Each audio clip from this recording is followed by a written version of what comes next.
I was in my room on the second floor, unwinding after work. My younger brother was downstairs watching TV, and our dog was napping in the hallway outside my door. Suddenly the dog went wild, barking, jumping, claws scratching the floor and howling loudly. I got up to check what was happening when I heard a man's voice say, "Good girl," in a soothing tone. It didn't sound like my brother, so I assumed it was our dad's friend who also lived with us. I called out, "You're home early," as I opened the door. But when I stepped into the hallway, it was empty except for the dog, wagging her tail and staring at the far end of the corridor. My brother stormed upstairs, annoyed, saying he thought I was messing with the dog. He'd heard the same voice and assumed it was me or our roommate. We grabbed my butterfly knife and his BB gun, searched the house top to bottom, and found no one. To this day, it gives me chills. My aunt had a similar experience. She was home alone when she heard the front door open and footsteps in the hallway.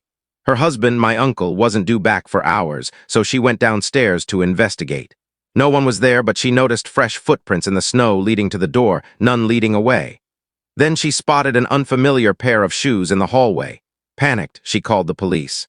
They searched the house and found a homeless man hiding in a storage room, clutching my uncle's shotgun. Thankfully, he hadn't found the ammunition, which was hidden elsewhere. He was arrested, but my aunt says it was the most terrifying moment of her life. In 2011, I was traveling across Nepal, moving from one region to another. Due to unrest, rebel groups were patrolling the highways, attacking and killing travelers on sight. We were warned that continuing our journey would mean certain death, but we pressed on, driven by a sense of purpose. Around 1 a.m., we spotted a crowd blocking the road. As we slowed, a small Nepali man leapt through the driver's window, yanked the keys from the ignition, and a mob armed with guns and bricks surrounded us, ready to attack. They'd already killed several people that day. At the last second, our translator jumped out of the van, shouting in Nepali as the crowd closed in on him. Miraculously, his words saved us, and we escaped alive. 2 more people were killed that same night. I'm someone who clings to hope, but in that moment, staring down guns and rocks, I felt utter despair, certain I was about to die. It was a haunting, helpless feeling. About 15 years ago, when my wife and I were dating, her grandmother had a terrifying experience. Her husband had passed away a year earlier, but she stayed active, volunteering at the library for exercise and socializing.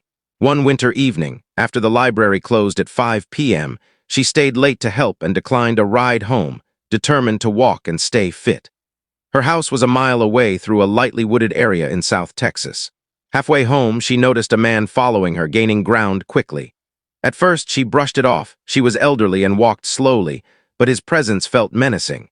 He soon caught up, matching her pace and staying uncomfortably close. She could sense something was wrong but kept going, her house now in sight with the porch light on to make it look occupied. At 150 yards, then 100, she could feel his breath on her neck. At 50 yards, a hand grabbed her shoulder and a voice growled, "Don't turn around, hand over your purse or I'll cut you." She froze, took a step forward, spun around, and shot the man in the neck with the .38 revolver she carried in her purse. This was Texas, after all. The man survived, spending 5 years in a prison hospital before dying from complications.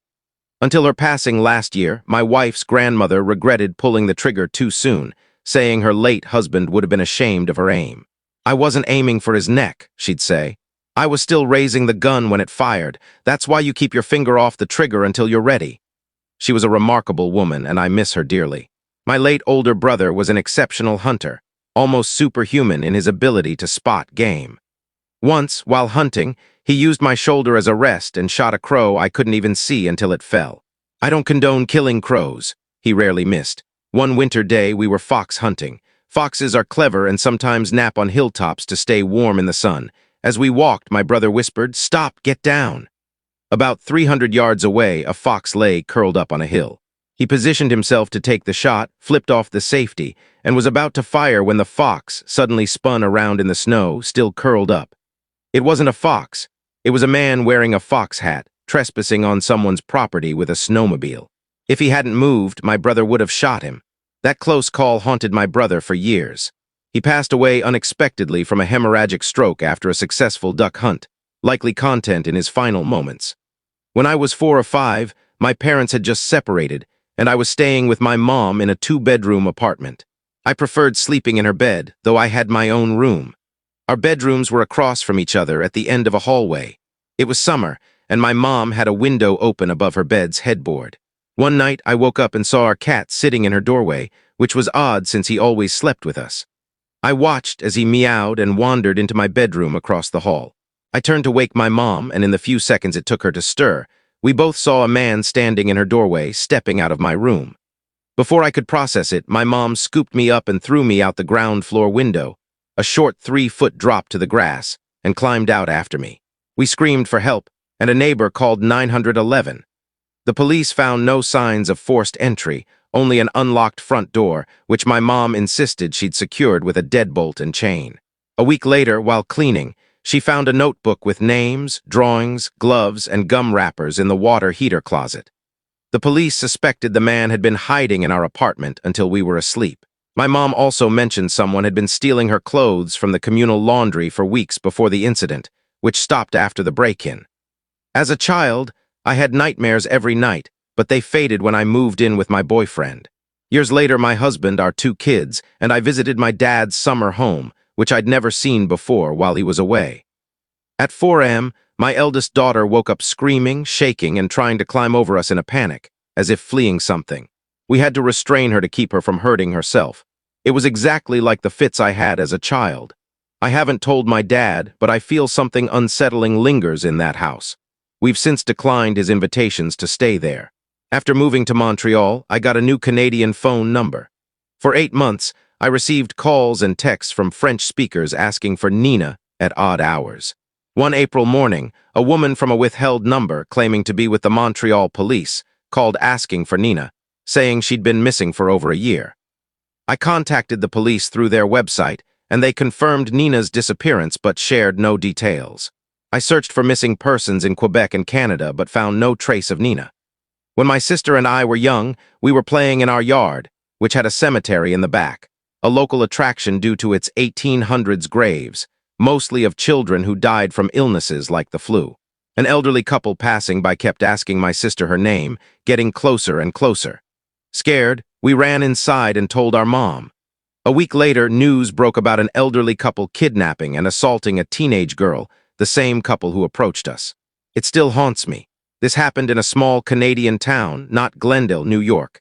When I was younger, my mom managed an apartment complex. The day before Halloween, she told us a ghost story about a mother and her 2 sons who died in the vacant apartment above us, saying you could hear their footsteps in the hallway. Right then, we heard running upstairs. My mom's face went pale. She called the local cop and a maintenance worker, who found a homeless woman and her 2 children living there, having snuck in through an open window. My mom never told ghost stories again. At another complex my mom managed, I went with her to inspect vacant apartments. Most were fine, but one door opened without turning the knob. The lock was broken.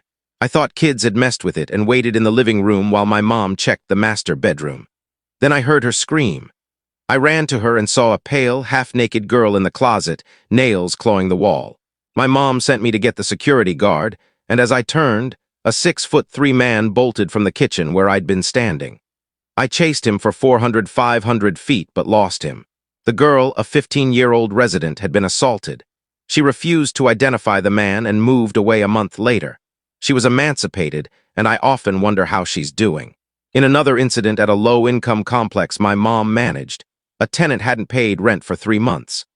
After serving a 30-day eviction notice with no response, sheriffs and maintenance entered the apartment. A foul stench hit them, and in the master bedroom they found the tenant's decomposed body, surrounded by roaches, maggots, and flies. His dog had also died, leaving feces everywhere. The cause of death was likely natural, but I only heard about it from my mom. A few years ago, I was home alone at night watching TV when the doorbell rang. Wary, I approached the peephole without turning on the porch light to avoid signaling my presence. In the darkness, I saw a small, 3-4 foot figure, black and shapeless, moving in a strange, dance-like motion, arms swaying like wings. It was unsettling, and after a few seconds, I stopped looking. When I mustered the courage to check again, it was gone. I still don't know what I saw, and it freaks me out to think about. Someone later pointed out that you can tell when someone looks through a peephole because the light shifts, even if the house is dark. Whatever it was might have known I was watching. My grandmother lives in a house from the late 1700s, flanked by graveyards. Recently, a friend I hadn't seen in months visited. He'd been in a drug treatment program and spoke about a newfound spiritual awareness, not religious but intuitive. As we walked along the cobblestone driveway, my black cat rubbed against my leg persistently. I followed her, and she led me to one of the graveyards, where she leapt onto a gravestone, balancing on its edge and hissing when we tried to move her. The grave belonged to someone who had lived and died in the house. My friend took a photo, which still gives me chills. The cat, named after the house's first owner, hissed for 2 minutes straight, unusual for her. Naming her that way was meant to be a joke, but now it feels eerie. One day, while doing laundry in my basement, a light in the main section blew out, leaving it pitch black. The laundry room was separated by a wall and door, so I had to cross the dark basement to reach the stairs. I finished my laundry, dreading the walk. Halfway through the basement, I heard a loud, raspy cackle like a witch who'd smoked for decades. It came from right behind me. I sprinted for the stairs without looking back and waited for my dad to get home before replacing the bulb. I've never heard that sound again and haven't told anyone in my house about it. One fall evening in Michigan, my dad and I went to a river we often visited for fishing. We returned at night to enjoy the sounds of nature. It was chilly but peaceful. As we entered the trail, something felt off, but the story cuts off here. If you enjoyed this story, make sure to like, follow, subscribe, and turn on the bell icon so you never miss the next chilling tale.